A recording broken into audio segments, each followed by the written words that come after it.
Ito ang nakakagulat na eksena sa dulo ng sesyon ng Senado kaninang hapon. Si Senadora Loren Legarda na ang nakaupo sa upuan ng Senate President.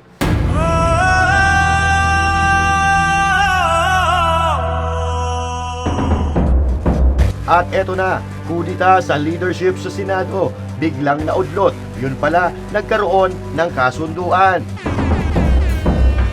Ibig sabihin ng term sharing? Between who? At siyempre, Tito Soto, umikot ang wet poo at kinabahan na mapatalsik sa kanyang pwesto. Aray mo. Madam President? Madam At eto, Erwin Tulfo, pinagsisigawan ang mga Chino pero biglang umikot at nabahag ang betlog. Siguro we can just ceasefire muna, di ba? Ang mga dahilan ating pag-uusapan maya-maya po lamang, mga kababayan. Para lagi kang updated. Ako nga pala si Bidaya ng mga oposisyon at sa kasalukuyan mo. At sabi nga, galit na galit ang mga dapuhan ang Pangulong Duterte. Kung hindi ka pa nakakapag-subscribe, isubscribe mo na yan! At syempre, magandang araw mga banateros at mga kababayan kong Pilipino sa iba't ibang panig ng mundo. Ako po si Master Judea at tayo po ay nagbabalik para ipaglaban ang ating karapatan at para manawagan para sa katuparan ng ating pinapangarap para sa bansang minamahal. Ang matiwasay, masaya, maunlad at ligtas na Pilipinas. Hindi kami banga!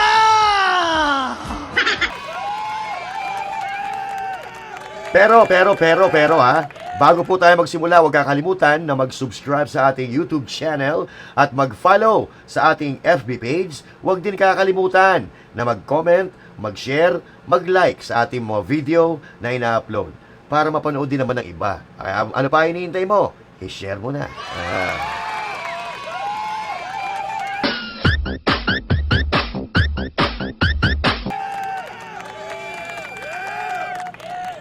At eto na, ang unang arangkada, kudita sa liderato ng Senado na udlot. Ayan na.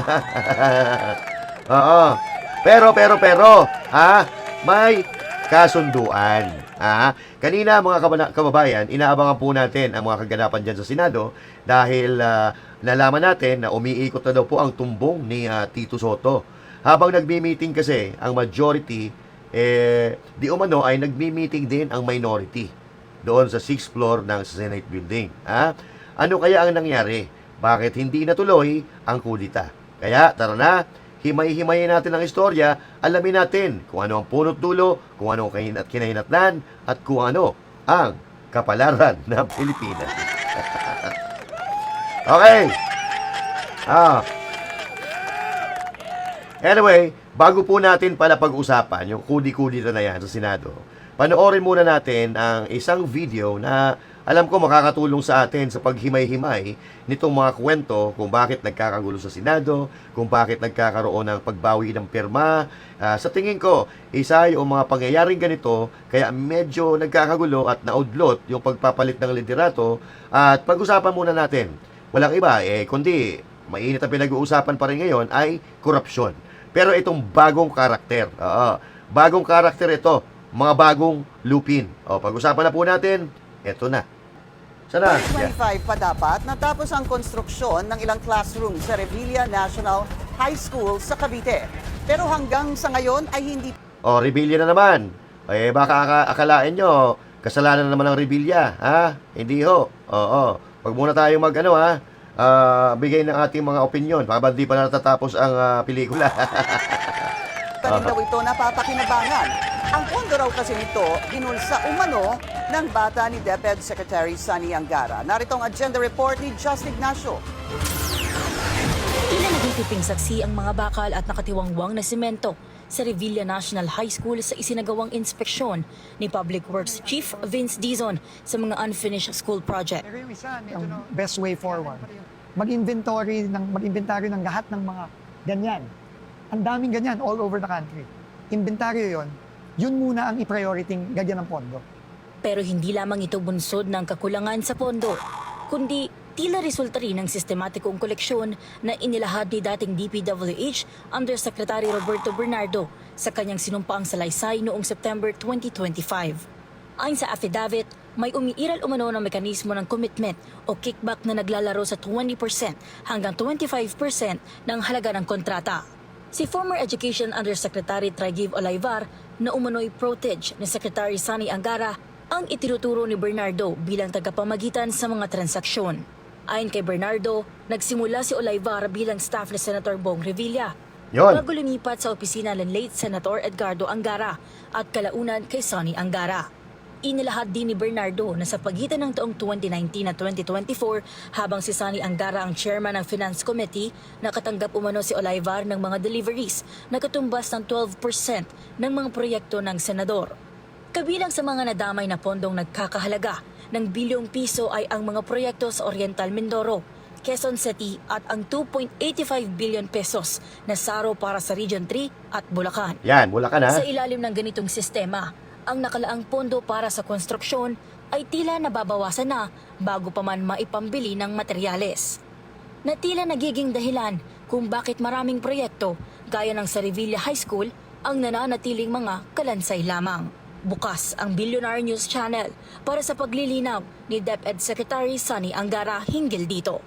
Ayan. So, hindi Revilla yung National High School. Wala kaya talaga bilyonaryo ha. Revilla na naman. So, narinig po natin mga kababayan ng malinaw. Yung Olayvar na isinangkot kay Senator Bong Revilla, naging aide niya yan noon pa, matagal ng panahon. At in fact, naging bata na rin yan nung matandang Angara, yung tatay ni Sani Angara. Pero ngayon, itong si Traigiv Olayvar ay naging julalay ni Angara. So, minana niya, minana niya from sa tatay, papunta sa kanya, bata niya, si Traigiv Olayvar. Okay? Kung i-analyze natin, kung i-analyze po natin ang istorya, parang wala talagang kasalanan si Revilla. Di ba? Ang pangalan ng eskwelahan, Revilla. Pero ang sinasabing ng urap ay yung bata ni Angara. Di ba? Oh. At nabanggit din po, no? Nabanggit din po yung mga proyekto na pinupukol kay Revilla. Yung mga lugar sa Mindoro, sa Quezon City, sa Region 3 at diyan sa Bulacan na dati na rin pinagtalunan dahil hindi nga naman taga Bulacan si Revilla. At kung iimay-himayin mo ang istorya, paano naman madadawit si Remulla doon kay Traigiv Olayvar, naging empleyado na yon noong 19kopong-kopong pa. Tingin ko, isa ito sa mga pinagdidiskusyonan sa Senado kasi napakasimple Sabi nga 1 + 1 equals 2. Kung i-analyze mo ang mga pagtatagni-tagniin mo ang mga balita at mga istorya, lumalabas na nagkakaroon lang sila talaga ng smokescreen at nagkakaroon ng scapegoating. So ito, na napanood natin na video na ito, magagamit na itong reference kung bakit nagkakagulo dyan sa Senado, kung bakit may tangkang kudita dyan sa Senado. Kasi kung ako, matino akong senador, magsasalita talaga ako. Lalo na kung alam ko, kung pilit nilang kinakasuhan yung kasama ko sa Senado na wala naman talagang kasalanan. Di ba? Walang direktang ebidensya na nagdidiin sa kanila maliban sa sinasabing paratang. Pero dito, mga kababayan, malinaw na ang proyektong ito ay sinasabi na nangyari sa watch ni Angara at ang sabi nga ni Yusek Bernardo, si Traigiv Olayvar ay nakatanggap ng 12% na porsyento. So ito, mga nag-uumapaw sa ebidensya. Si Angara nga pala dawit dito Bakit hindi siya kasama doon sa pinag-iinitan nila? Di ba? Kung si Angara mismo dawit dito, dapat kasama siya. Di ba? Pero wala pa namang sagot. Pero kung pagbabasehan natin yung balita, ganun po ang lumalabas. So now, punta na tayo dito sa kudita. Kagabi, breaking news, ang balita na i-recommenda na daw ng Blue Ribbon Committee na kasuhan ang ilan pang mga senador na kabilang sa listahan na inaakusahan na tumanggap daw di umano ng kickback sa mga proyekto ng gobyerno. At matapos po yung breaking news, sumabog din ang balita. May lumutang din na balita na sisipain o magkakaroon ng kudita, patatalsikin si Soto at papalitan ni Ligarda. At kanina, nagabang po tayo pero walang kudita na naganap. Ang kwento, umakyat daw. may miyembro daw ng minority na umakyat doon sa 6th floor kung saan nandun yung minority block. At mukhang nagkaroon sila ng pag-uusap. Parang sa tingin ko, nagkaroon dito ng pag-uusap at nalito na naman tayo sa tunay na naganap at hindi natin alam, pinapaikot-ikot na naman tayo at hindi sinasagot ng direkta yung mga tanong ng media. Pero sa akin, hindi aakyat yung isang miyembro ng majority block doon para puntahan yung minority block nang walang dahilan. At ang tanong na malaki, ano kaya ang kanilang napag-usapan? So ganito, pag-usapan natin, ituloy natin ang video. Umuugong na naman ang balasahan sa liderato ng Senado ngayong araw matapos sumingaw kagabi ang draft report ng Blue Ribbon Committee sa flood control scandal. Pero ang kudeta naudlot umano. Yan ang agenda report ni Hannah T. Live nag-uulat mula sa Senado. Hannah, ang daming nangyayari dyan. Ano na ang latest? Corina, nadiskaril na nga ang planong pagpapalit liderato rito sa Senado. Una nang natuklasan ng BNC na minamataan si Senador Loren Ligada bilang bagong Senate President na papalit umano kay Senador Tito Soto. At bukod pa kasi sa 9 minority members, nag-commit din daw ng suporta sina Senador Pia Cayetano, Camille at Mark Villar at JV Ejercito sa Senadora. At kasunod yan, nung mga issue nga na lumitaw sa draft partial committee report ng Senate Blue Ribbon Committee na umuga sa Senate leadership. Ayon mga kababayan. So, nauga po ang Senate leadership dahil doon sa balak nilang pagrekomenda na kasuhan yung mga kasama nila doon sa Senado. At dito na rin po kumalat yung balita na parang inilalaglag ng magkaibigang Tito Soto at Lacson yung mga kapwa nila senador. Doon po siguro nagsimula itong kaguluhan. Tandaan po natin mga kababayan ang pagkakasabi, itong mga senador na nasa listahan ay pinaratangan lang. Walang matibay na ebidensya na nagdidiin sa kanila. Siyempre, ang mga senador na yan, kahit papaano, merong yung tinatawag na samahan, may camaraderie yan. Kahit nakikita natin na minsan nagbabanggaan, nagkakaisa yan basta maayos ang pamunuan para sa kanilang para sa Senado. Di ba? Para sa kanilang ahensya. Siguro, ang sabi ng ibang senador, hindi kami papayag dyan. Hindi kami papayag dyan kasi yung mga kasama natin, pinaratangan lang. Walang matibay na ebidensya wala pang matibay na ebidensya na magdidiin sa kanila. Tapos, irerekomenda natin na kasuhan. Samantalang yung iba, lalo na itong mga kongresista na maraming ebidensya na nagtuturo sa kanila, pag-alagala pa at hindi iniimbestigahan. At yung iba nga, halos ayaw imbestigahan at inililihis ang issue papunta sa mga taong yan, katulad na lang halimbawa ni Romualdez. Kasi, narinig naman po natin, mga kababayan, nauga talaga dito ang Senate leadership. Kasi, kung bilang po ang pag-uusapan, malaki po ang chance na mapalitan si Soto. Yung magkapatid na Villar, nag-commit. Si Ejercito, nag-commit. Si Pia Cayetano, nag-commit na sosuporta kung susungkitin ni Ligarda ang pwesto. So, malaki ang pag-asa na mapalitan. Malaki ang chance or posibilidad na mapalitan si Soto. At ang bali-balita pa, nasa labas daw si Senator Bato de la Rosa para bumoto. Kasi malaking factor yung kanyang boto. So, himay-himayin pa natin, panoorin pa natin ang video kung saan hahantong ito. Pero may sorpresa sila mamaya sa bandang gitna itong vlog na to. Pinakakasuhan ng Senate Blue Ribbon Committee ang ilang mga mambabatas na dawit sa flood control scandal. Kinumpirma ni Blue Ribbon Chair at Senate President Pro Tempore Ping Lacson na may draft partial committee report na sila tungkol dito. Kasama sa mga pinakakasuhan ng plunder at graft, sina incumbent Senators Jinggoy Estrada, Joel Villanueva at Cheese Escudero. Lumitaw ang pangalan ng 3 senador sa scandal dahil sa mga paratang na may porsyento sila sa DPWH infra projects. Hindi rin lusot sa komite sina dating Representatives Zaldico at Mitch Kahayon Uy at dating Senador Bong Revilla na ngayon nasa kustodiya na ng mga otoridad. Kasunod yan ang nalik na draft ng nasabing report kagabi sa Senate media na hindi pa raw opisyal ayon kay Lacson. Kailangan kasing maaprubahan muna ito ng mga senador kaya binawi muna ng 3 sa kanila ang kanilang signatures kagabi na sina JV Ejercito, Win Gatchalian at Majority Leader Mig Zubiri.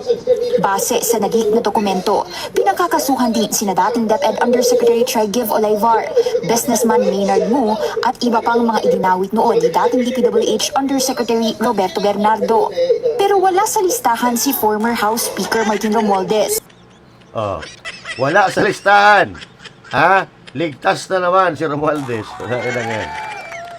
Oh. So kanina, mga kababayan, kung nag-prosper po yung binabalak nila, dalawang bagay lang pwede mangyari kung sakasakali. Ire-rekomenda ng Blue Ribbon Committee na kasuhan yung mga senator na kasama nila at pagkatapos doon, matutuloy din ang pagpapatalsik kay Soto. So, parang nakikita na natin ang dahilan kung bakit naudlot yung kudita. Mukhang nagkaroon ng pag-uusap, nagkaroon ng kasunduan at biglang hindi tinuloy ng Blue Ribbon Committee ang rekomendasyon. Biglang nagbago ang isip ng Blue Ribbon Committee na irekomenda. Meron na silang draft na malinaw, daw kasabi kagabi, di ba? Malinaw na may ebidensya. Pero ngayon, kailangan daw nilang usisain pa. Kailangan matibay ang ebidensya. Siguro sabi ng minority bloc, sige, ituloy yung kasuhan, yung mga kasama nating senador, at itutuloy din namin ang pagpapatalsik kay Soto. Oo. So, mukhang mukhang ito po yung nangyari kanina. Mukhang ito ang nangyari kanina kasi kung mapansin nyo, may mga bumawi ng pirma.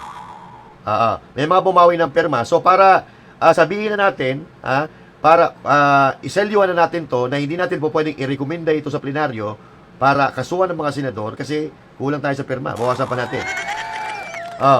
So dito, mga kababayan, kung malinaw na nagtangka sila na ilaglag nila yung mga kasamahan nilang mga senador. Kaya nga, hindi natin masisisi si Senator Batuli de la Rosa kung bakit hindi nagpapakita kasi itong mga kasama niya hindi pwede mapagkatiwalaan talaga. Oo. Kasi tingnan mo, pirma ng pirma, hindi naman pala sila sigurado.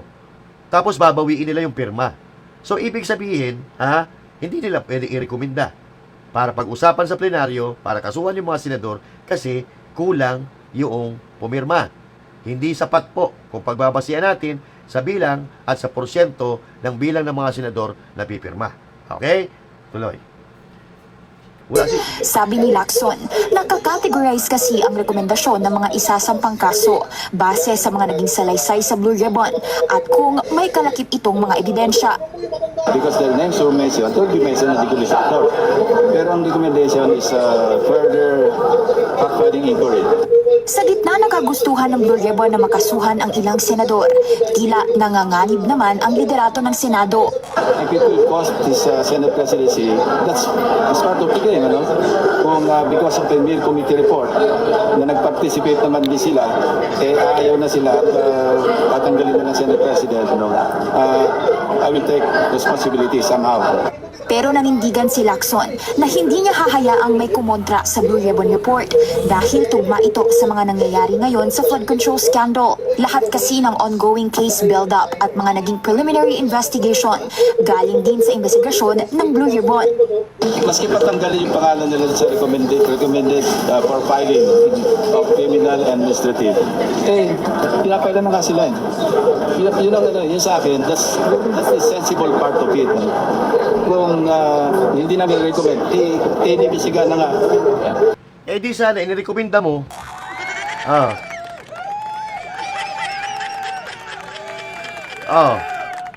Sana inirekomenda nyo, bakit din nyo inirekomenda? Punta na naman, kami ba naman, lulukuhin mo pa? Kami ba naman, i-etsusin mo pa? Anak ng Kasi naman kami lulugar nun, di ba? Para naman kaming ewan. Yun na nga ang lumalabas para kayong ewan Kasi kagabi sinabi nyo, butya, matibay ang ebidensya na nagtuturo sa mga kasama natin sa Senado. Tapos ngayon, bigla, yung betlog, yung urong din. Bakit? Kasi nga, patatalsikin yung kaibigan mo. kailangan ng partial committee report ng at least 11 signatures bago maging opisyal at maipresenta sa plenaryo. Sa huling monitoring, 4 pa lang daw ang pumipirma rito na sina Lacson, Senators Rizal Tiveros, Kiko Pangilinan at Bam Aquino. Mga dilawang trapo. Di ba? Ibig sabihin nun, mga kababayan, hindi po sila kakasuhan. Hindi po muna irerekomenda na makasuhan yung mga kasama nilang senador. Yan ang mga galawang dilawan, galawang trapo, galawang pansarili lang.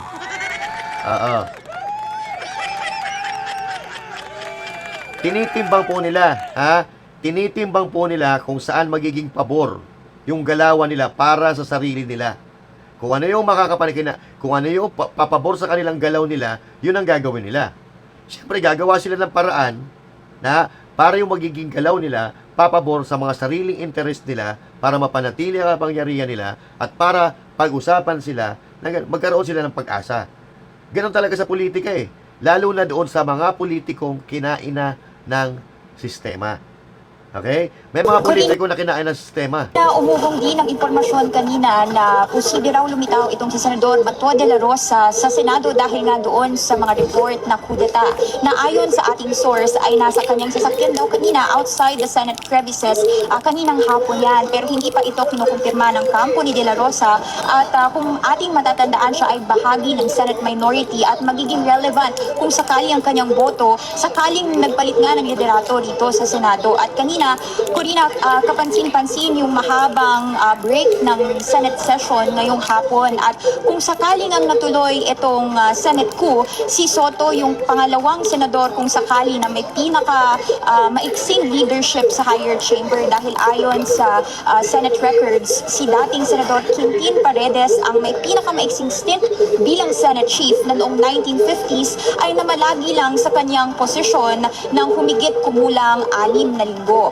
At bago natapos itong Senate session kanina, umakyat itong si Senador Loren Ligada sa rostrum para mag-preside bago matapos o isuspend itong Senate session at pabirong tawag sa kanya ni Senate Majority Leader Mig Zubiri ay Madam President. Pero kalaunay kinlarify naman ni Ligada na ito raw ay dahil siya lang ay presiding officer at hindi na nga natuloy itong Senate coup. Corina. So, okay, mula dyan, balikan muna natin, Hana, yung partial draft report ng Blue Ribbon na breaking news kahapon. Sinabi mo kasi na may mga bumawi ng kanilang mga pirma. Nakita natin ang sulat ni Senador Mig Zubiri na 3 silang nagbaback out sa kanilang pirma. Ano ba ang ibig sabihin nun? Wala, napakasimple lang ibig sabihin nun. Ibig sabihin nun, ibig sabihin nun, natakot si Ping Lacson na mapatalsik yung kanyang kaibigan na si Soto. Alam naman kasi nila sa sarili nila kung ano yung mga galawan nila eh. Alam naman natin at alam nila sa sarili nila na may mga pinagtatakpan talaga sila ng mga kongresista. Biruin mo, ang mga nasa listahan nila puro senador lang. Sa bagay, senado ito, senador lang. Pero, dapat, inirekomenda rin din nila nakasuhan din yung mga kongresista. Pero bakit wala silang ginagawa? Yun ang problema. Yan ang tinatawag na galawang trapo. Galawang trapo na kung saan sila mapapadali, kung saan yung comfort zone nila, doon sila tutungo. Ayaw nila pumunta doon sa mahihirap na trabaho. Ayaw nila pumunta doon sa pwedeng masilat pa sila. Gusto nila doon sila sa sigurado. Kumbaga, nasa comfort zone nila na alam nilang gagawin. Hindi sila maggagawa ng experiment na alam nila na matatalo sila. Kaya ayun, hindi natuloy na udlot dahil nagkaroon ng kasunduan. Ayan po mga kababayan ang tinatawag na kinain ng sistema galawang trapo katulad ng mga tao na to. Ayan. Okay. So, eto, normal lang po yan mga galawang liberal. Galawang liberal, di ba? Hindi po sa bansa ang concern nila. Tandaan po natin, ang concern nila hindi para sa atin, kundi kung paano nila mapapanatili yung mga kapangyarihan nila. Ganyan tayo pinaglololoko ng mga politiko. Lalo na yung mga politikong mga trapo ng mga tulad nito. Di ba? Maliban sa inuuto nila ang mga Pilipino, sila, nag-uutuan din sila. So, nag-uutuan din sila para sa mga pansarili nila na kapakinabangan. At ito nga, kaya rin siguro hindi natuloy ang kudita dahil ginawan nila ng paraan. So, ano ang sabi dyan? Power share. Di ba? Power share. So, power sharing is equivalent to term sharing. Kaya na. May mga paganyan-ganyan pa kayo. So, sa madaling sabi, mga kababayan, imbis na sungkitin ni Loren Legarda yung pwesto ni Tito Soto, magkakaroon ng kasunduan at magkakaroon na lang ng paghahati sa kapangyarihan or term sharing. Power sharing, term sharing. So, eto na yan.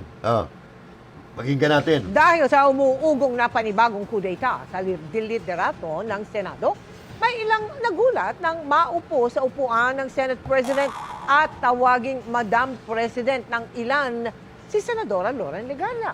Siya ang sinasabing nakauma na humalili kay Senate President Tito Soto. Nakatutok live si Chino Gaston. Chino! Mayan, sa gitna ng ugong ng isang kudeta sa liderato ng Senado, isang power sharing agreement umano sa pagitan ni Senate President Tito Soto at Senador Loren Legarda ang napag-usapan sa isang informal agreement or meeting. Thank you very much, Madam President. Madam President, nice to see you on the Nagpa-practice. Yes, session resumed already, right, Madam President? Yes, session is resumed. Ito ang nakakagulat na eksena sa dulo ng sesyon ng Senado kaninang hapon. Nang mag-resume kasi ng sesyon mula sa mahabang suspensyon, si Senadora Loren Legarda na ang nakaupo sa upuan ng Senate President. Si Senador Mig Zubiri, paulit-ulit siyang tinatawag Madam President bago siya nagmosyon para sa adjournment habang nakangiti ang mga miyembro ng mayorya na nasa session hall. Ayan. Ayan, Wala, puro majority lahat yan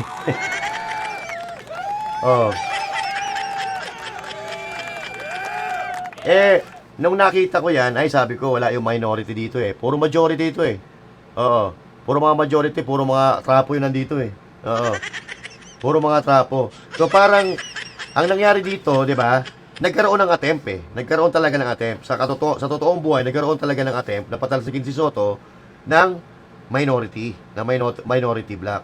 Parang nagkaroon dito ng mocking Parang inaasar nila yung minority na yung ipinupush nyo na susungkit or magpapatalsik kay Soto. Ayan, nakaupo na dyan sa sa chamber. Diba?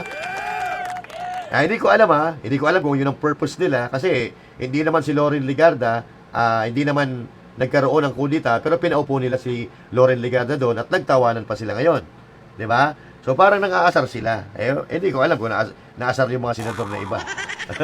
Kasama na si Senate President Tito Soto. Madam President, I move that we adjourn session until 3 o'clock in the afternoon, Monday, February 9, 2026. I so move, Mr. President. Madam President. Any objections? I don't see the minority here, only the majority. This is also in cooperation with the minority. With the minority, They know that yes. we're going to adjourn early. No objections heard. Session is adjourned until Monday, 3 o'clock. February 9, 2026. Thank you very much, Madam President. Ang tagpong yan nangyari sa gitna ng ugong ng panibagong kudita sa liderato ng Senado kung saan sinasabing si Legarda ang nakaumang na humalili kay Soto at maging kauna-unahang babaeng Senate President sa kasaysayan.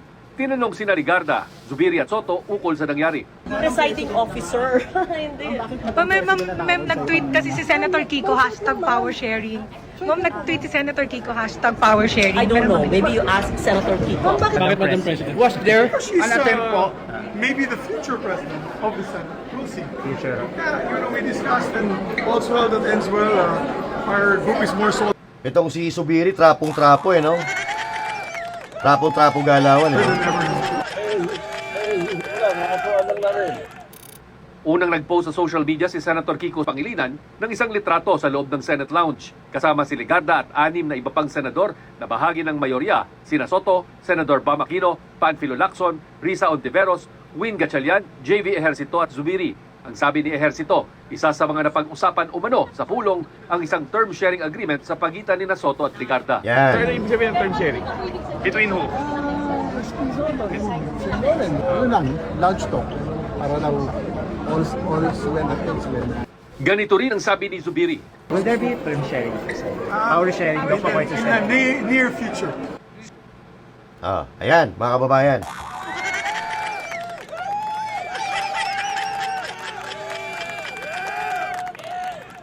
Yung mga tanong ninyo kung bakit hindi natuloy yung pagpapatalsi kay Soto, ayun, nag-ungguyan na sila. Nagkasundo-sundo na po sila.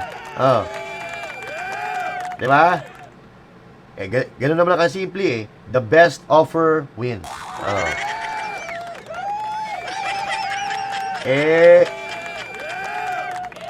Di na naig yung offer ng majority. 'Di ba? Sabagay, wala na nga namang mangyayaring samaan ng loob kasi pare-pares naman sila nasa majority. Wala nang gulo. Wala nang samaan ng loob dahil maghahati na lang, magte-term sharing na lang. Pero ito huwag din magtitiwala si Ligarda dahil politiko siya at the same time, politiko din yung kausap niya. Minsan lang nagka-problema sa term sharing, 'di ba? Pero tingin ko may nakialam na naman ditong demonyo.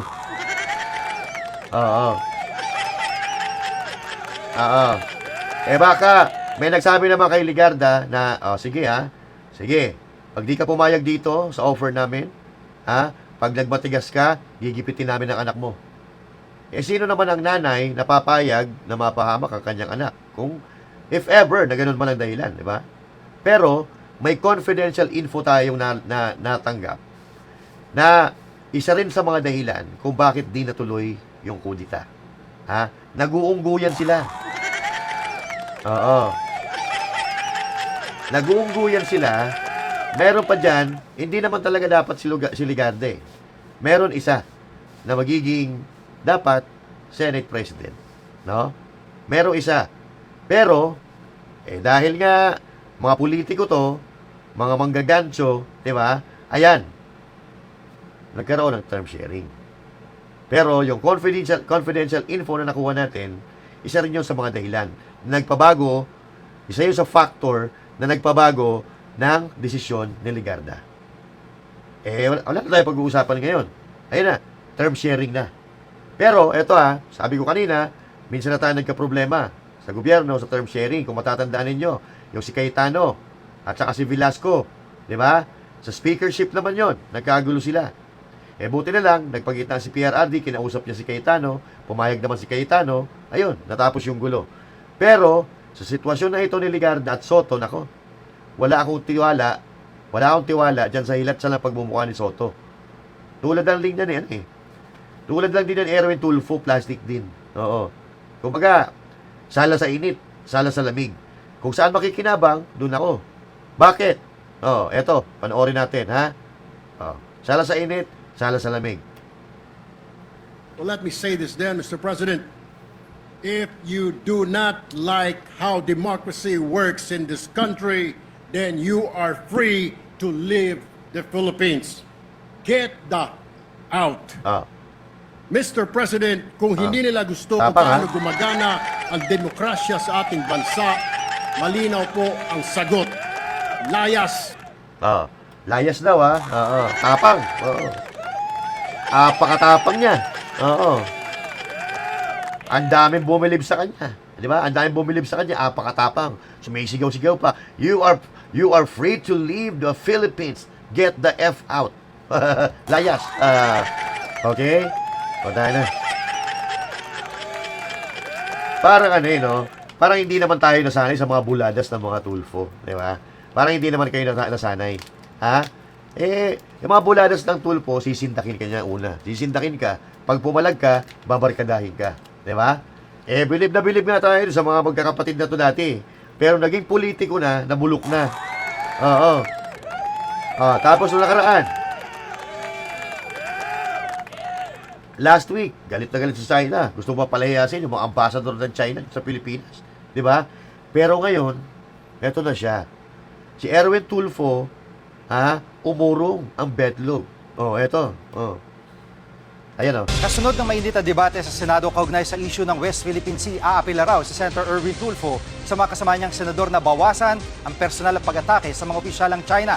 Live mula sa TV5 Media Center, nangunguna sa balita si Camille Samonte. Camille, anong dahilan ng apela na yan ni Senator Tulfo? Jiggy, ayon kay Senator Erwin Tulfo, naaapektuhan ng bangayan ang kasalukuyang negosasyon ng Pilipinas at China sa pagbuo ng Code of Conduct sa South China Sea. Isa yan sa mga natalakay ni Senator Erwin Tulfo at Foreign Affairs Secretary Teresa Lazaro sa pagpulong nila ngayong araw. Sabi ni Tulfo, nakiusap ang DFA na bawasan ang bangayan ng mga senador. Naiintindihan daw ni Tulfo ang posisyon ng DFA dahil malaking tulong kung maisasapinal ang Code of Conduct para maibsan ang tensyon sa South China Sea para nga i-tone down o pakalmahin ang sitwasyon. Narito ang pahayag ni Senator Erwin Tulfo. Siguro we can just ceasefire muna, di ba? While ongoing negotiations, dialogue dyan po. Lalo na po tinatapos yung Code of Conduct. Dati po ayaw po ng China yan. No, we don't like any conduct or whatever arbitral ruling. Pero ngayon po, mukhang they soften according to the Secretary ng DFA na they're more amenable now to the Code of Conduct. At Camille, kung may mga usapin, paano magiging galawan ng mga opisyal na ating pamahalaan?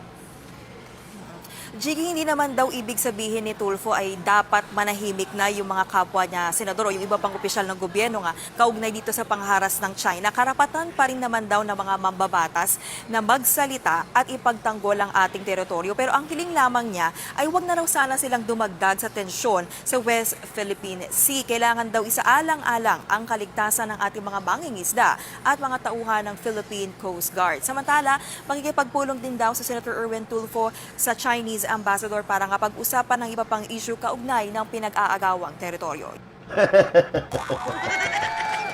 Laki na. Ito, si Erwin Tulfo, no? Alam mo yung, parang kausap mong lasing, si Tulfo, di ba? Ito yung sinasabi natin dati pa, di ba? Iba kasi yung takbo ng utak ng mga politiko sa Pilipinas. Nakakabobo, ha? Sinasabahan nila ng politika yung pakikipag-ugnayan natin sa ibang bansa. 'Di ba? Yung ginagawa nila sa mga kapwa nila politiko dito sa Pilipinas, gusto rin nilang gawin doon sa mga politiko or mga leader ng ibang bansa. Gusto nilang politikahin. Kasi umpisa pa lang naman itong administrasyon ni Bongbong Marcos, pati yung ibang bansa pinupolitika nila eh. Pati yung China, 'di ba? Yun ang sinasabi natin at sana ngayon naiintindihan na ng ating mga kababayan ang ibig nating sabihin. 'Di ba? Ngayon lumalabas na tama yung sinasabi natin na hindi natin kailangang awayin ng China dahil mahihirapan tayo. Huwag natin idamay yung kabuhayan natin diyan sa sigalot sa West Philippine Sea. Pagka idinamay natin ang buong Pilipinas sa sigalot sa West Philippine Sea, hindi lang mga mangingisda magugutom, pati mga Pilipino sa buong Pilipinas magugutom. At sana ngayon naiintindihan na ng mga kababayan natin Pilipino na galit sa atin na tayo daw, pro-China kayo, pro-China, tangina. Walang pro-China dito. Ang iniisip lang natin dito ay kapakanan ng mga Pilipino. Tingnan nyo, may kumaiusap na matatalino dyan, sigurado. Sabi naman kanina, kinausap siya ng DFA, di ba? So kinausap siya ng mga matatalino na may alam sa pagpapatakbo ng gobyerno para maghinay-hinay. Di ba? Kasi si Erwin Tulfo wala namang utak yan eh. Magaling yan mag-report. No, eh? Magaling mag-report, magaling mag-English kasi pinag-aralan niya yan. Pero pagdating sa liderato, sa pagpapatakbo, or problema ng bansang Pilipinas, hanggang komento lang naman yan eh. Bakit may nagawa na ba yan? Wala. Maliban sa pagsigaw-sigaw niya, panindak-sindak. Wala. Noong isang araw, nanggagalaiti. Di ba? Si Erwin Tulfo nanggagalaiti. Bakit kayo nabait na? Di ba? Ganyan po kasi ang nangyayari kapag inuuna mo yung yabang. Di ba? Magagalit-galitan ka, tapos sa bandang huli, hindi mo naman pala kayang panindigan. Di ba? Magagalit-galitan ka, tapos hindi mo kayang panindigan. Pero, eto, curious lang ako kay Tariela. Ano kaya ang pakiramdam ni Tariela doon sa ikinikilos o sa mga sinabi ni Erwin Tulfo? Kasi, bilib na bilib si Tariela kay Tulfo eh, noong nakaraang araw eh. So, ngayon, ano kaya ang masasabi niya? So, yaan po ang sinasabi natin. So, parang nadja-justify na natin yung sinasabi natin noon pa na tayo ay hindi maka-China, tinitingnan lang natin yung welfare ng ating bansa. Kasi nga, Katulad nitong dati na gustong iban or boycott ni Subiri, yung mga produkto ng China, nangyari ba? Hindi nangyari. Kasi nga, dudugo ang ekonomiya ng Pilipinas pang nangyari yun. And even as, hindi natin gugustuhin na ang China ay hindi maglala ng kalakal sa Pilipinas. Lalo tayong maghihirap. So now, ang sinasabi natin doon pa, huwag nating idadama yung negosyo sa away diyan sa teritoryo. Dahil yung away sa teritoryo, baka patay na tayong lahat, hindi pa matatapos yan. Pero ang tao, araw-araw nangangailangan, araw-araw kumakain ng kung ano-anong bagay, yun ang dapat na hindi masasakripisyo. At sana ngayon, yung mga bopols na galit sa China, so, eto, maging aral sa inyo, etong pagbalikwas ni Erwin Tulfo. Dahil alam ko, naintindihan niya kung ano ang sistema, kung papaano gumagalaw ang ekonomiya, at kung papaano gumagalaw ang problema dyan sa agawan sa teritoryo. So, huwag nating isama ang away sa teritoryo, sa pangangalakal, sa negosyo, dahil ang maiipit na dito, hindi yung mga mayayabang na katulad ninyo, kundi ang bansang Pilipinas at ang mga Pilipino. So, malinaw, walang pro-China dito, pro-Philippines tayo. Kinakaldag at kinokontra lang namin yung mga talitalinuhan at mga epal na politiko na akala mo ang tatapang, pero pagdating ng oras, yung mga buntot, bahag naman. Katulad ni Tulfo. Tingnan ninyo. So yan, mga kababayan, that's the lesson. Okay? Huwag ka magtapang-tapangan kung wala kang naiintindihan. Kasi, pagdating ng panahon, katulad ngayon, si Tulfo biglang bumalikwas, mapapahiya ka lang dahil sa iyong kagaguhan at sa iyong kagagawan. Okay? Hanggang dito na muna, mga kababayan. At medyo tinitipid-tipid natin ang boses natin. Baka mawala na naman. Anyway, ayun na nga. My name is Master Judea saying thank you. God bless you all and to God be the glory. Kung may komento kayo, i-comment ninyo. Pag-usapan natin yan sa susunod na video. Okay? Magandang araw po sa inyong lahat.